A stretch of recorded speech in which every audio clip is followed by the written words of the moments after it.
During the summer, sometimes it's really hard to find good whiskey that vibes with the heat out there. So this is Tipsy Whiskey Shenanigans. I'm Steven, and tonight, whenever the heck you're watching this, we are getting into 6 whiskeys great for this summer. But before we get into that, please do us that favor, like, comment, and subscribe. Helps us out a ton, and we seriously appreciate the support. But let's get in today's video. So like I said, summer, difficult time for whiskey. It's hot. Usually people transition to things like margaritas. I find myself drinking a lot of mixed drinks and old fashions throughout the summer. But there is still part of me that really loves just drinking a whiskey neat. You know, I just love something about that. I typically do a lot of my drinking inside in an air-controlled environment, but these are going to be the 6 whiskeys that I've really been crushing on so far this summer. So to bring it up first, the primary summer drink of mine, the always faithful go-to summer bourbon, Buffalo Trace. Buffalo Trace is probably the best summer bourbon of all time. It's a very sweet, approachable, easy bourbon. Not usually my go-to for a whiskey because it's a little, simple. Simple is sometimes good. In this case, it's good. Simple normally for me means bad because I think it's a little boring. But during the summer, I really like how approachable and easy it is. Very vanilla, very powdered sugar confectionery. It's just very sweet, a little bit of oak, a little bit of cherry. Not too much going on, just very sweet again. But it's really nice and enjoyable at that kind of moment where it's hot. You don't want anything too complex and you just want to sip something a little cold. Put this in the freezer, pull it out, and you got a nice cold drink that's still at that 90 proof, so it has that intensity of flavor with a very simple, easy flavor profile, so it's not too overwhelming at the same time. Then after that one, we have another one that's very similar to the range of Buffalo Trace, and this is kind of my secondary go-to summer whiskey.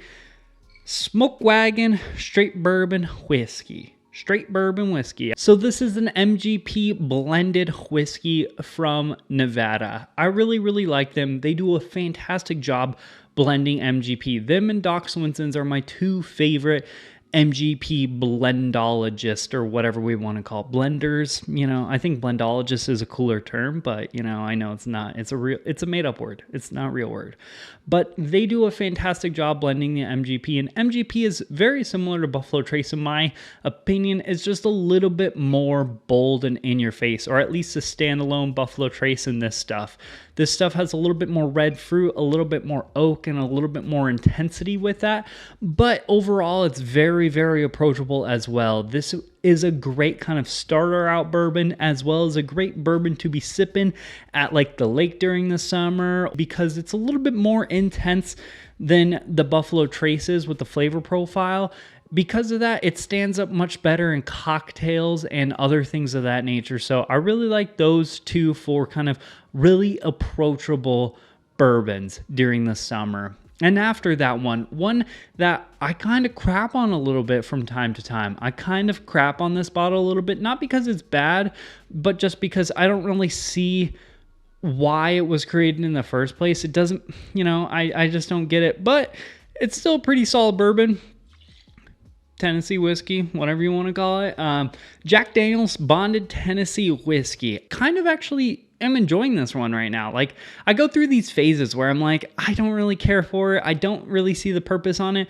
But over the last 2 months, I've been drinking this a lot. This is a brand new bottle that I bought during the summer, and I killed my other existing bottle that was about the same distance. So I've gone about a whole bottle of Jack Daniel's Bonded since kind of it started heating up out there. Very sweet, approachable bottle. So sweet. If you like bananas, this is just a nutty banana bomb. Like, this is banana nut bread with so much caramel on it. So much caramel and so much bananas. Like, artificial tasting amount of bananas. This is super banana-y, super caramely with a little bit of nuts in it. The same as a single barrel. Like, same price point. I think the single barrels are a little bit more interesting. So I really never seen a point of this. But in this specific case, I've been crushing on this bottle a lot. So if it sounds like I'm going back on my words, it's because I'm going back on myself on that bottle. And after that one, the last one that's kind of a bourbon. I mean, it's not. It's classified American whiskey, but Barreldove. You're like, what the heck? We've been doing like 90, 100 proof stuff. Now you're getting into 124.7 proof barrel. Yes, I think this is a great summer, spring style American whiskey. I always keep on wanting to say bourbon, but American whiskey. This is a really solid blended American whiskey. I think this is partially light whiskey as well as partially bourbon that is finished in rum, port, and cab barrels. And it's not the most complex flavor profile. It's not the most intense. It's very, very sweet and very fruity. And that's what I really like about it. A lot of these barrel proof whiskeys that I typically gravitate towards have a really like dark, aggressive flavor profile. That's where I typically love.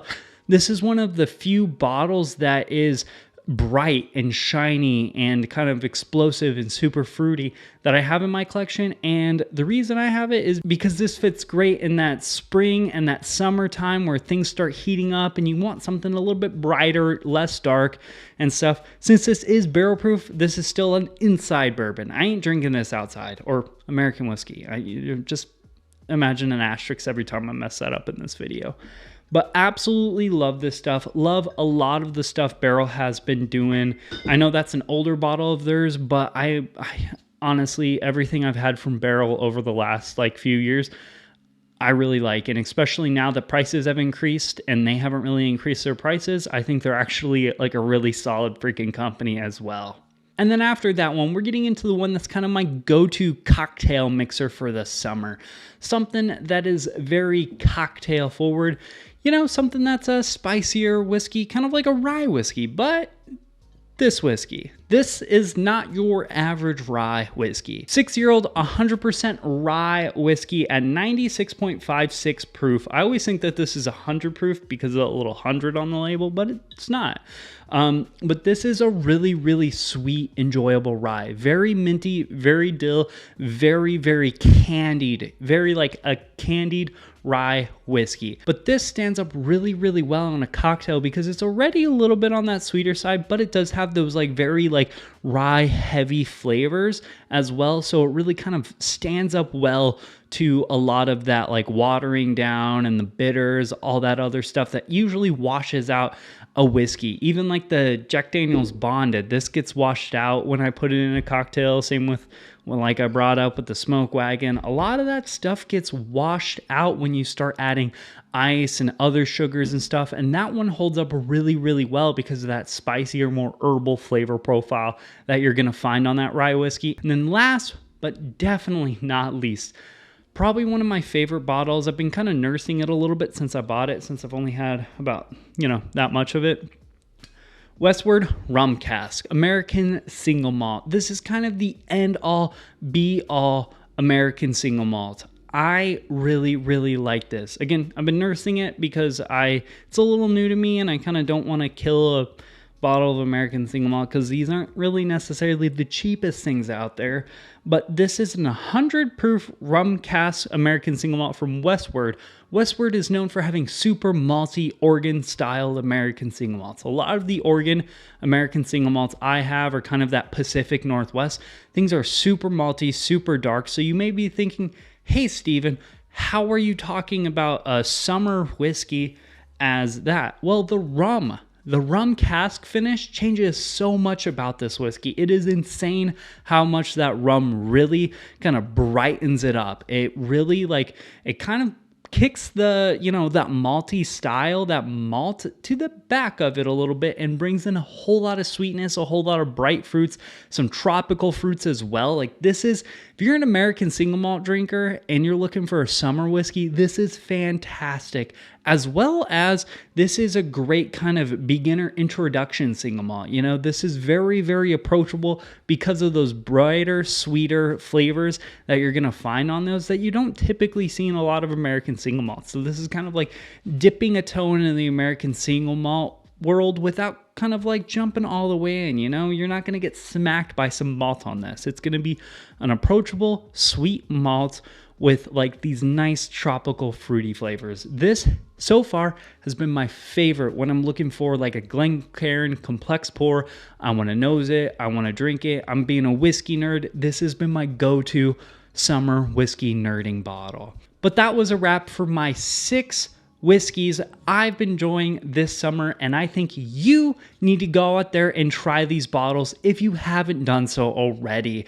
Please do me that favor, like, comment, and subscribe. Helps us out a ton. Let me know down below what you thought about my bottles, as well as what have been some summer bottles that you have really been getting into. Also, check out the Facebook, Instagram, and the Patreon. Links for all that stuff are down there below. That's a wrap for today's video. Cheers, y'all. We'll see you later.